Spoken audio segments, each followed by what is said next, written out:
오늘 요한복음 강의 11번째 시간입니다. 반전이라는 제목으로 하나님의 말씀 전하도록 하겠습니다.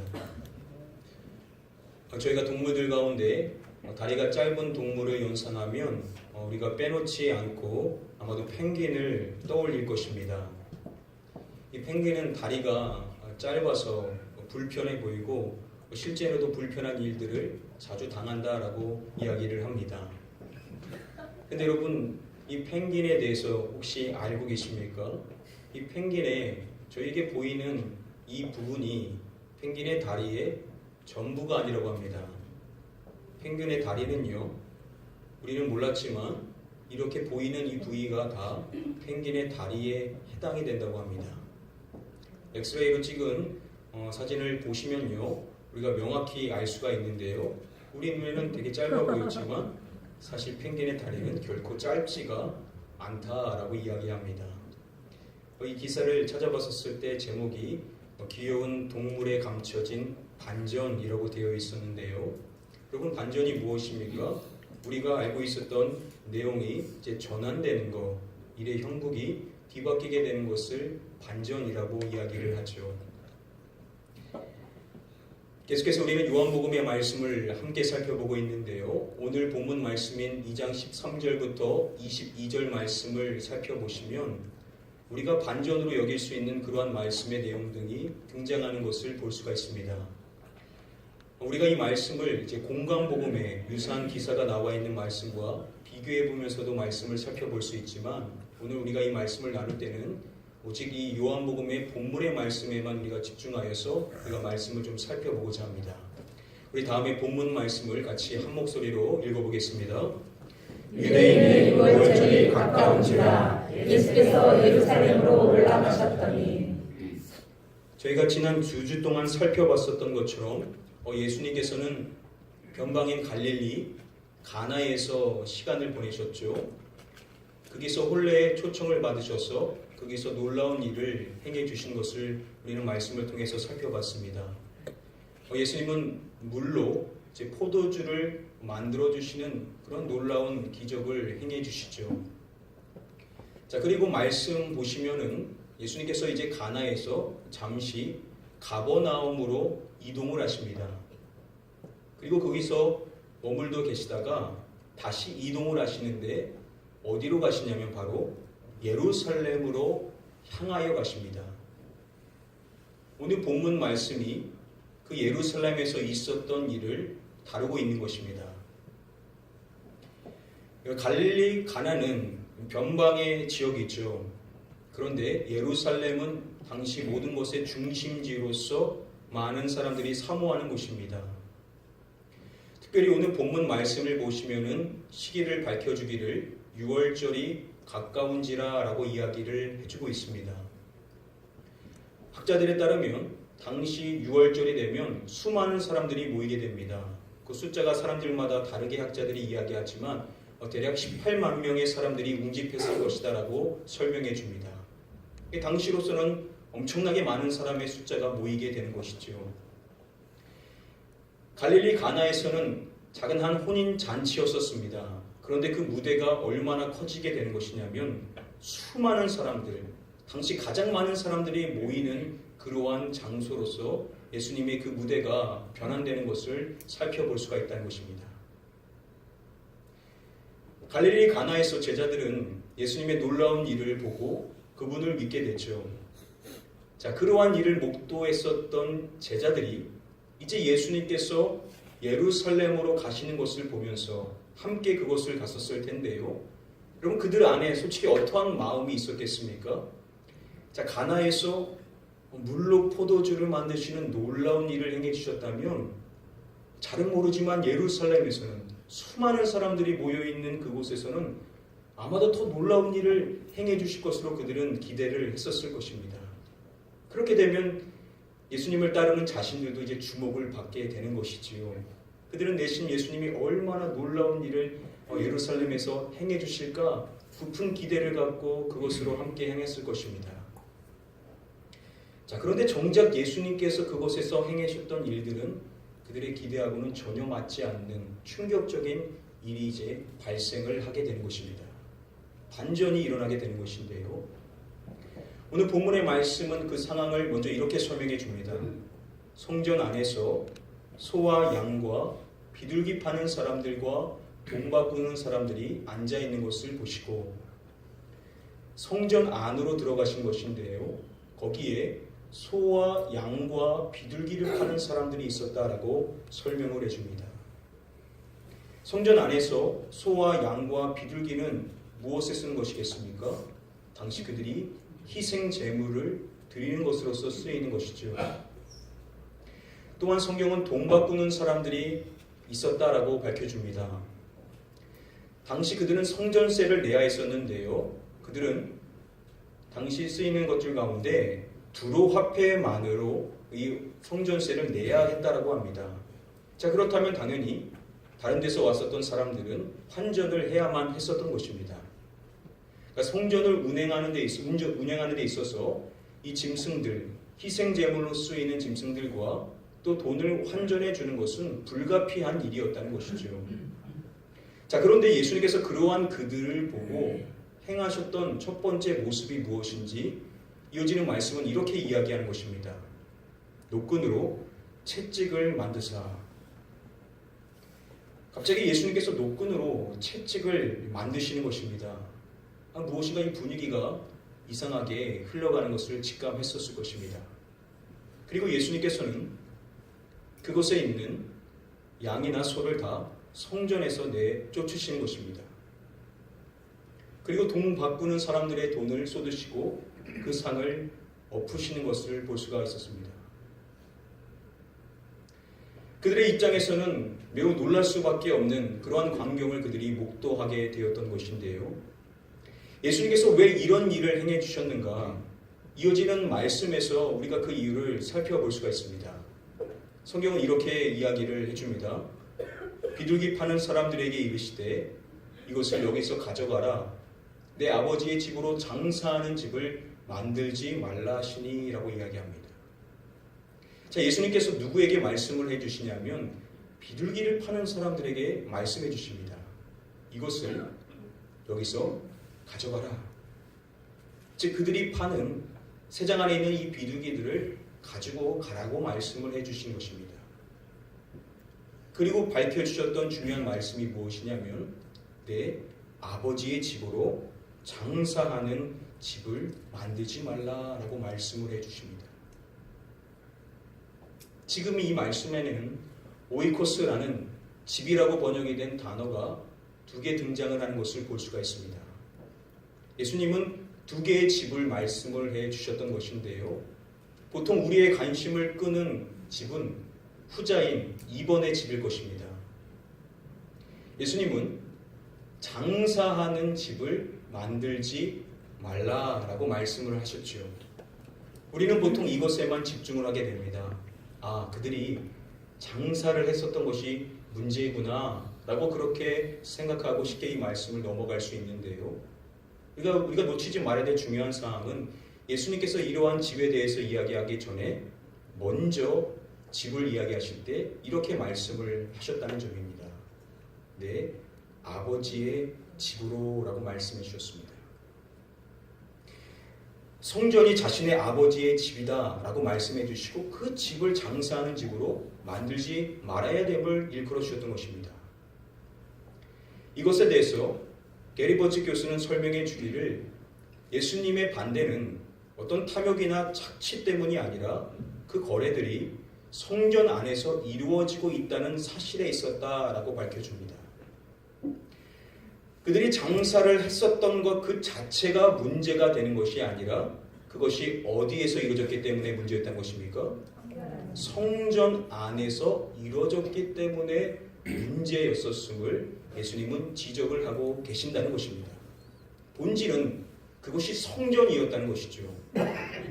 자, 그렇다면 예수님이 2개의 오이코스라는 집이라는 단어를 쓰셨을 때 예수님의 말씀의 핵심은 2번이 아닌 1번에 있는 것으로 우리는 생각을 해볼 수가 있다는 것입니다. 예수님의 강조점은 첫 번째 집으로 쓰인 이 단어인데요. 다시금 뭐라고 말씀하셨는지 말씀을 살펴보시면 내 아버지의 집이라고 말씀을 해주셨습니다. 자, 성전은 하나님의 성전인데 그 하나님의 성전이 자신의 아버지의 집이다라고 이야기한다는 것은 다시 말하면 자신은 하나님의 누구라고 말씀해 주신 것입니까? 하나님의 아들임에 대해서 예수님께서는 말씀을 해 주시고 계신다는 것입니다. 이 말씀의 핵심은 무엇이냐면 자신이 하나님의 아들임을 나타내주는 내 아버지의 집이라고 말씀해 주신 그 말씀의 핵심이 있다는 것입니다. 우리가 지금까지 살펴봤었던 요한복음의 말씀에 보시면은 예수님이 하나님의 아들임이 계속해서 증언되었던 것을 우리는 살펴봤었습니다.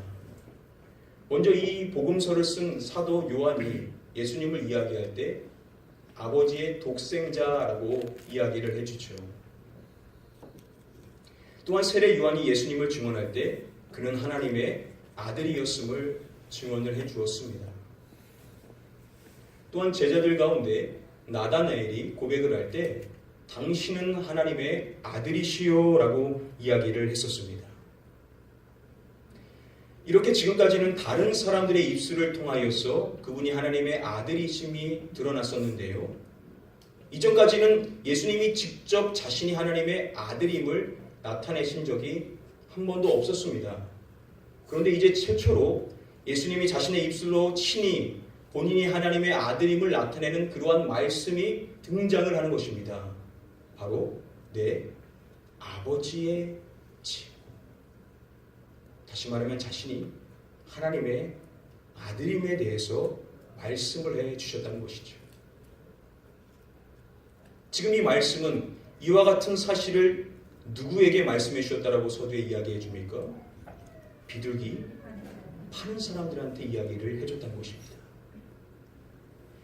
예수님께서는 비둘기를 파는 그들에게 어떠한 중요한 사실을 말씀해 주신 것이냐면 이 성전 안에서 이러한 일을 행하는 자신이 누구냐? 바로 하나님의 아들이다라는 중요한 정보를 그들에게 말씀해 주심으로써 자신이 메시아라는 사실을 그들에게 일깨워 주셨다는 것입니다.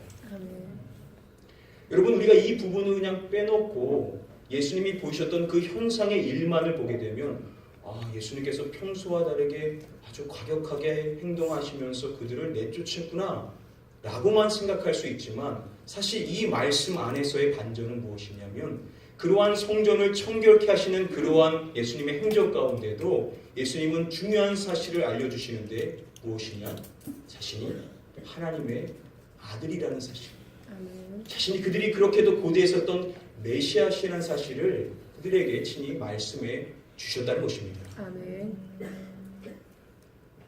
여기서 우리가 주목해야 될 사실은 이 비둘기라는 동물은 당시 희생 제물을 드리는 어떠한 사람들의 용이었냐면 가난한 사람들, 즉 없는 사람들, 그리고 힘없는 사람들로 대표되는 여인들이 드리는 희생 제물이었습니다. 물론 그것을 파는 사람들도 동일한 사람들은 아니었었을 것입니다. 그러나 그들이 주로 접하게 되는 사람들은 어떠한 사람이냐? 가난하고 어려운 사람들, 그리고 힘없는 사람들을 그들은 늘 접하게 되는 것이죠. 예수님이 이러한 중요한 사실, 자신이 하나님의 아들이라는 이러한 중요한 사실을 누구에게 최초 자신의 입술로서 말씀해 주신 것이냐면 바로 비둘기를 파는 사람들에게 이러한 사실을 알려주셨다는 것은 그러한 그들이 앞으로 만나게 되는 어려운 사람들, 힘없는 사람들에게 분명 그들은 이러한 사실, 이런 놀라운 광경에 대해서 분명히 이야기를 해줬을 것이라는 것입니다. 이 점을 묵상하면서 저는 많은 은혜를 받을 수밖에 없었습니다. 예수님의 과격한 그 행동이 보이는 그 현상에만 몰두했었을 때에는 예수님의 은혜를 발견하지 못했었는데 그러한 일을 행하실 그조차 안에서도 예수님은 어떠한 일을 행하시냐? 힘없고 가난한 사람들에게 향하게 될 중요한 메시지, 자신이 하나님의 아들이라는 사실을 그들이 알 수 있도록 하시는 일을 행해 주신 것을 봤었을 때 우리가 믿는 예수님은 사랑에 충만한 주님이 맞는 줄 믿습니다. 아멘. 사랑하는 성도님들, 예수님께서 우리를 책망하실 때 그때조차도 예수님은 우리에게 은혜를 주시는 분이시고 아멘. 저와 여러분들에게 중요한 말씀의 가르침을 깨닫게 하시는 은혜의 주님이라는 사실을 우리는 다시금 확증하고 믿는 자가 되어야만 될 줄 믿습니다. 아멘. 우리 다음에 본문 말씀을 같이 한번 한 목소리로 읽어보도록 하겠습니다. 이에 유대인들이 대답하여 예수께 말하기를 내가 이런 일을 행하니 무슨 표적을 우리에게 보이겠느냐. 이러한 일이 성전 안에서 발생하자 예수님을 찾아왔었던 무리가 있었음을 성경은 설명해 줍니다. 그들을 일컬어 유대인들이라고 성경은 이야기하는데요. 이들은 아마도 이 성전 당국자들, 사내들이 공의의 사람들이었을 것이다라고 학자들은 추정합니다. 여러분, 예수님이 이 성전 안에서 이루어지는 일들을 흐트러뜨리고 많은 사람들이 혼란에 빠질 수밖에 없는 이러한 일을 행했던 것을 봤다고 한다면 그들은 당장 예수님을 체포하고자 했어야만 했었을 것입니다. 왜냐하면 그들의 질서를 깨고 있기 때문이죠. 자, 그런데 흥미로운 사실은 그들이 예수님께 나아가서 그러한 모습을 보이는 것이 아니라 그들은 예수님께 이렇게 이야기를 한다라는 점입니다. 내가 이런 일을 행하니 무슨 표적을 우리에게 보이겠느냐라고 이야기합니다. 자, 예수님이 이러한 일을 행해 주셨는데 그러한 예수님께 가서 뭐라고 이야기하냐면 우리에게 표적을 좀 보이라라고 그렇게 예수님께 표적을 요구를 한다는 것입니다. 예수님을 당장 잡으려고 한 것이 아니라 예수님께 또 다른 표적을 우리에게 좀 보이라라고 그렇게 이야기를 하고 있다는 것이죠. 이 점이 우리에게 무엇을 시사해 준 것입니까? 그들은 안 것입니다. 예수님이 그 성전에서 행하셨던 그 일들이 단순한 일이 아님을, 아무런 의미 없이 행하신 일이 아니라는 것을 그들은 분별을 했었다는 것이죠. 스가랴 14장 21절 말씀 보시면은 메시아의 도래의 시대를 설명할 때 이렇게 이야기합니다. 현대어 성경으로 보시면 그날이 오면 온 세상의 주인이신 여호와께서 계시는 성전 안에 더 이상 장사꾼들이 드나들지 못할 것이다 라고 이야기합니다. 그날 메시아가 오시는 그 시기가 되면 어떠한 일이 일어나게 되냐? 성전 안에 장사하는 사람들이 드나들지 못할 것이다 라고 그렇게 예언을 했던 것입니다. 자, 앞서서 예수님께서 장사하는 사람들을 내쫓으셨죠. 자, 그러한 점과 지금 이 말씀을 비교해서 살펴보면 예수님의 그러한 모습은 예언서가 말하고 있었던 말씀과 일맥상통하다라는 것을 확인해 볼 수가 있습니다. 당시 율법에 정통했었던 그들이 이러한 말씀을 모르지는 않았을 것입니다. 자, 그래서 그런 그들이 예수님께 가서 요구했었던 사항이 무엇이냐면 무슨 표적을 우리에게 보이겠느냐? 표적을 보여서 확증을 해주라라고 그렇게 요구를 했었던 것입니다. 그러한 그들의 요구에 예수님께서는 놀라운 말씀을 해 주십니다. 우리 다음에 말씀 같이 한번 읽어보도록 하겠습니다. 예수께서 대답하여 이르시되 너희가 이 성전을 헐라 내가 사흘 동안에 일으키리라. 예수님이 그들에게 표적을 요구하는 그들에게 말씀해 주시는 것입니다. 너희가 이 성전을 헐라 내가 사흘 동안에 일으키리라 라는 놀라운 말씀을 해 주시는 것입니다. 자, 그 말을 들은 그들의 반응이 어떠했는지 성경은 이렇게 이야기합니다. 이 성전은 46년 동안 지어지었거늘 내가 3일 동안에 일으키겠느냐라고 이야기합니다. 자, 그들은 성전이 지어지고 있는 그러한 시기, 당시 헤롯 성전은 아직도 완성이 되지 않았었습니다. 주전 20년 전부터 이루어졌었던 그 성전 건축은 계속해서 이루어졌었는데 지금까지 46년 동안 이루어졌었던 그 일을 니는 3일 동안에 하겠느냐라고 그렇게 반문을 하고 있습니다. 여러분, 여기서 우리가 주목해야 될 중요한 사실은 그들이 예수님이 하셨던 말씀 가운데 성전을 헐라라는 말씀에 대해서는 아무런 이야기도 하지를 않았다는 점입니다. 이러한 말씀에 대해서 그들의 이해가 어떠했는지 이 레이몬드 브라운 박사는 이야기하기를 그들은 예수님의 성전 재건 주장을 메시아적 재건에 대한 언급으로 보았다라고 이야기를 해줍니다. 지금 예수님이 하셨던 말씀, 성전을 헐고 다시 세운다라는 이러한 말이 메시아가 와서 해야 될 이야기임을 그들은 알고 있었다는 것입니다.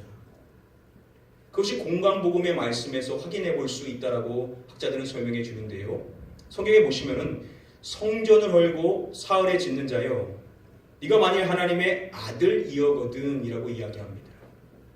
자, 성전을 헐고 짓는 자여 네가 정말 하나님의 아들이면 입증하라 라고 그렇게 이야기를 한 것입니다. 또 다음의 말씀도 보시면 내가 하나님의 성전을 헐고 사흘 동안에 지을 수 있다 하더라 하니 대제사장들이 내가 하나님의 아들 그리스도인지 우리에게 말하라 라고 이야기합니다. 동일하게 예수님이 하셨던 말씀인 성전을 헐고 지은다 라고 이야기했던 그 예수님께 대제사장들도 뭐라고 이야기하냐면 너가 정말 하나님의 아들 그리스도인인지 우리에게 말하라 라고 그렇게 이야기를 하는 것입니다. 즉 예수님이 말씀하신 성전을 헐고 새로 짓는다 라는 그러한 표적은 무엇이냐, 바로 메시아가 행할 표적으로 그들은 이미 알고 있었다는 것입니다. 자, 이러한 말씀에 대해서 우리가 중요한 사실을 우리가 놓치지 말아야 되는데요. 김희천 목사님은 자신의 책에서 우리에게 중요한 정보를 이야기해 줍니다.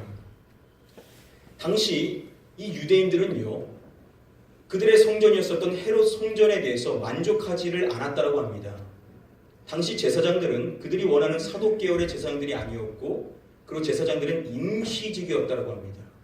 그래서 그들은 메시아가 오셔서 바라는 내용이 뭐냐, 새로운 성전을 좀 지어주기를 고대하는 그러한 마음이 매우 커져 있는 상태에 있었다는 것입니다. 그들이 기대하는 것은 메시아고, 또 메시아가 새로운 성전을 다시금 세워주는 것을 그들은 손꼽아 기다리고 있었다는 것입니다. 자, 그러한 그들이 표적을 요구했을 때 예수님은 이 성전을 헐라 내가 사흘 동안에 일으키리라 라고 말씀을 하셨던 것입니다. 분명 이 말씀은 그들에게 너무나 큰 충격의 말씀으로 그들이 기대했었던 말씀의 하나였었을 텐데요. 문제는 예수님이 기간을 며칠이라고 하셨습니까? 사흘 동안이라고 말씀을 하셨다는 점입니다. 그들은 도통 이 말씀을 전혀 이해할 수 없고 받아들일 수 없는 말씀으로 그들은 이해할 수밖에 없었다는 것이죠. 자, 그런데 성경이 이제 두 번째 반전을 우리에게 이야기해 줍니다. 이 말씀의 의미가 무엇을 이야기했었는지 말씀은 우리에게 친절하게 설명을 해줍니다. 성경은 이렇게 말합니다. 그러나 예수는 성전된 자기 육체를 가리켜 말씀하신 것이라 라고 설명을 해줍니다. 예수는 성전된 자기 육체에 대해서 가리켜 말씀을 하셨다는 것이죠. 즉 성전된 자기 육체, 예수 그리스도의 그 몸이 무엇이냐, 바로 성전 자체임을 예수님께서는 말씀하신 것이다 라고 성경은 해석을 해주고 있다는 것입니다. 아멘. 여기서 이 성전이라고 번역이 된 단어는 앞서서 우리가 살펴봤었던 장사가 이루어졌던 성전을 이야기하는 단어와 다른 단어입니다. 이 나우스, 제단, 성소를 이야기하는 이 단어의 의미는 하나님과 인간이 만나게 되는 장소를 의미합니다.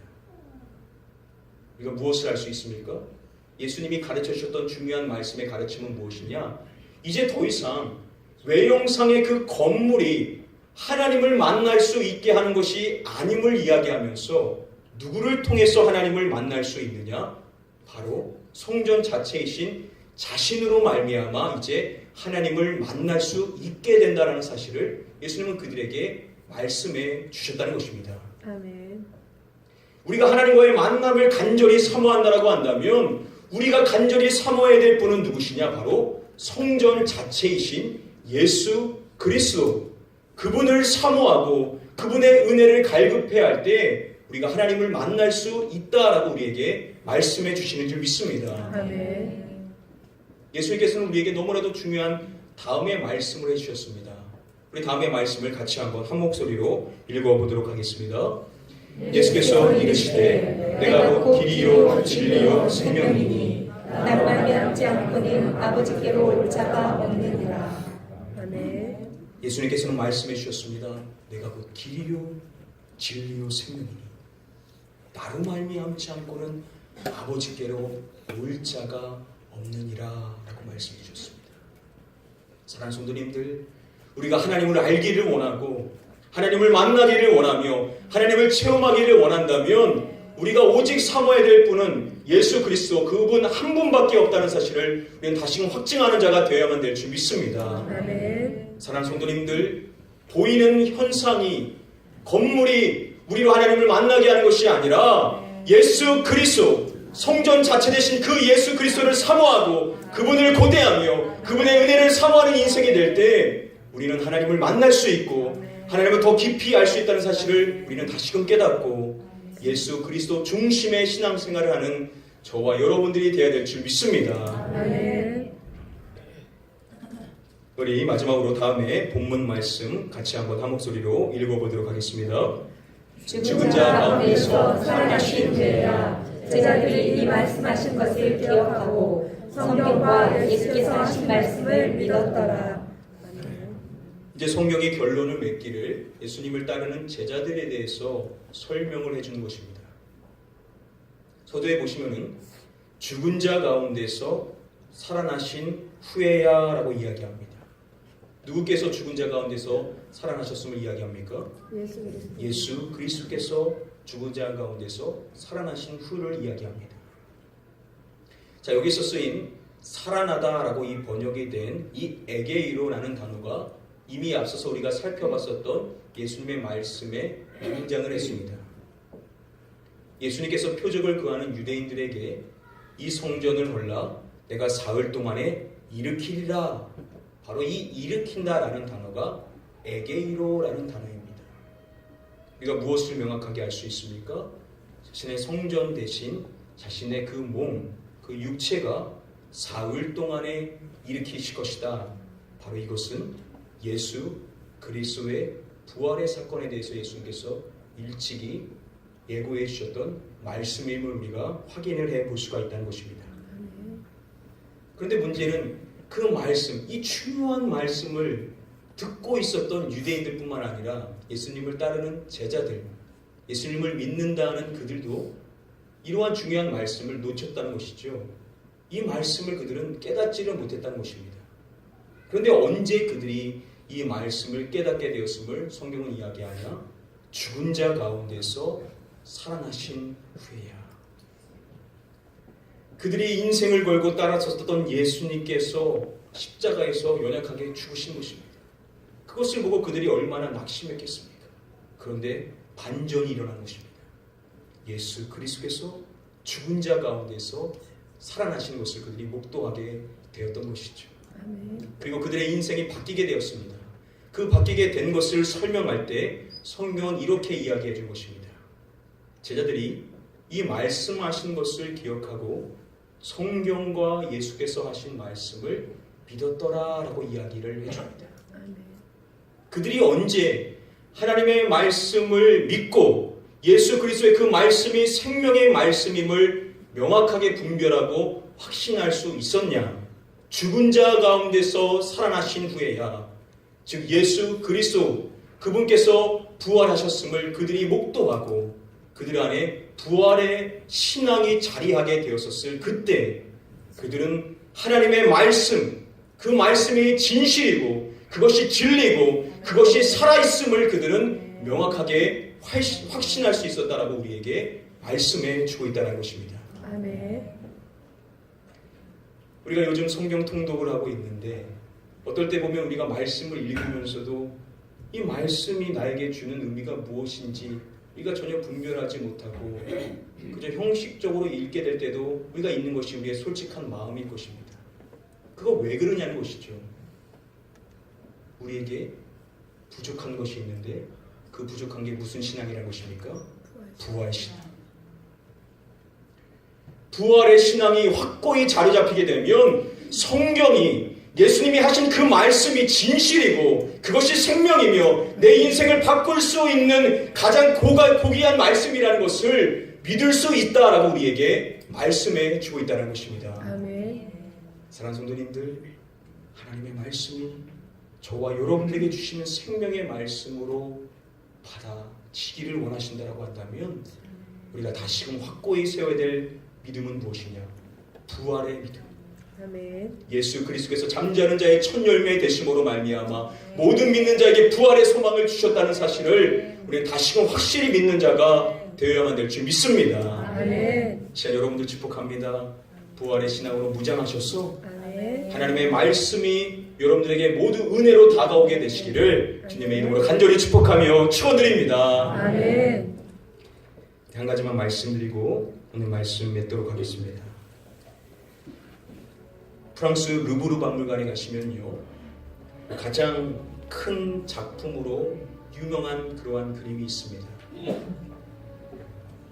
바로 베로네세가 그린 가나의 혼인잔치라는 그러한 작품입니다.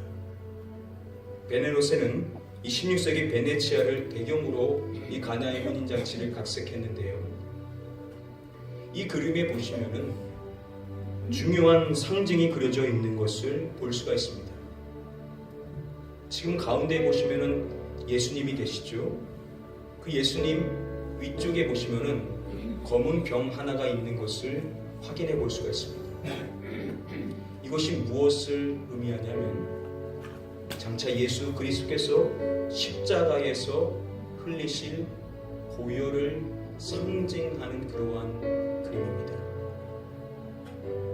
많은 학자들은 가나의 혼인잔치에서 만드신 예수 그리스도의 그 포도주가 이제 자신이 십자가에서 흘릴 보혈을 상징한다라고 그렇게 설명을 해줍니다. 즉 요한복음 2장에서 앞선 사건인 가나의 혼인잔치는 예수 그리스도의 그 십자가를 예고해주는 그러한 사건이었다는 것이죠. 자, 그러한 사건 이후에 있었던 오늘 말씀에서 우리가 확인해 볼 수 있는 것, 사흘 동안에 일으키리라. 바로 예수 그리스도께서 자신의 부활에 대해서 예고해 주시고 있는 말씀임을 우리가 확인해 볼 수가 있습니다. 요한복음 2장은 이제 사도 요한이 그 복음서를 통하여 믿음을 확고히 해주기를 원하는데 그 두 가지 중요한 사건이 무엇이냐? 바로 예수 그리스도의 십자가 사건과 부활 사건임을 이미 우리에게 2장에서 나타내주고 있다는 것입니다. 류모세 선교사님은 자신의 책에서 우리에게 있어서 최고의 반전이 무엇인지를 이렇게 설명을 해줍니다. 인류 역사에서 최고의 반전은 십자가에 달려 처형당함으로 수치스러운 종말을 맞았던 예수님이 죽음을 이기고 무덤에서 부활한 사건이다 라고 설명을 해줍니다. 오늘 요한복음 2장의 말씀, 십자가의 사건을 예표하고 또 부활의 사건을 예고해주고 있는 이 말씀을 통하여 우리의 신앙생활의 중요한 가르침을 우리에게 주고 있다는 것입니다. 무엇을 이야기합니까? 지금 우리에게 보이는 고난, 그 고통, 그 아픔, 다른 사람은 모르는 나에게 있는 그 어려움의 문제들이 우리에게 산재해 있지만 그러나 그것이 끝이 아니라는 것이죠. 하나님께서는 우리에게 최고의 반전을 이미 예고해 두고 있으시다는 것입니다. 무엇입니까? 바로 부활. 저와 여러분들의 인생의 삶에는 무엇이 준비되어 있느냐? 최고의 반전인 부활의 소망이 우리에게 있기 때문에 지금 비록 힘들고 지금 비록 너무나 고통스럽고 아픔이 많은 그 갈등이 많은 우리의 인생의 삶이지만 우리에게는 부활의 소망이 있다라는 것을 우리는 꼭 기억하고 신앙생활을 하는 자가 되어야 된다라고 우리에게 말씀해 주고 있다는 것입니다. 사랑하는 성도님들, 어떠한 고난 가운데 있으십니까? 어떠한 고통의 문제 속에 있으십니까? 어떠한 말 못할 고민의 문제 가운데 놓여 있으십니까? 오늘 말씀은 우리에게 이야기해 줍니다. 그것이 끝이 아니다. 나는 너를 위해 최고의 반전을 이미 준비해 놓았다. 너에게는 부활의 소망이 있으니 다시금 일어나라. 너의 인생의 삶에 내가 예비한 일들을 너는 목도하게 될 것이다. 말씀해 주시는 주님의 음성을 들으시고 사랑하는 성도님들 다시금 소망을 누려 믿음으로 일어나실 수 있는 저와 여러분들 되게 되시기를 주님의 이름으로 간절히 축복하며 축원드립니다. 우리 시간에 잠시 한번 기도하는 시간 갖겠습니다. 하나님, 우리가 다시금 부활의 신앙으로 무장하였어. 하나님의 말씀이 믿어지고 그 말씀이 생명의 말씀으로 다가오고 현재의 고난과 아픔과 어려움의 문제 속에서 좌절할 것이 아니라 그 부활의 소망으로 말미암아 다시금 일어날 수 있는 우리의 심령 되게 하여 주시옵소서. 우리 사모하는 마음으로 같이 한번 동서로 기도하도록 하겠습니다. 기도합니다.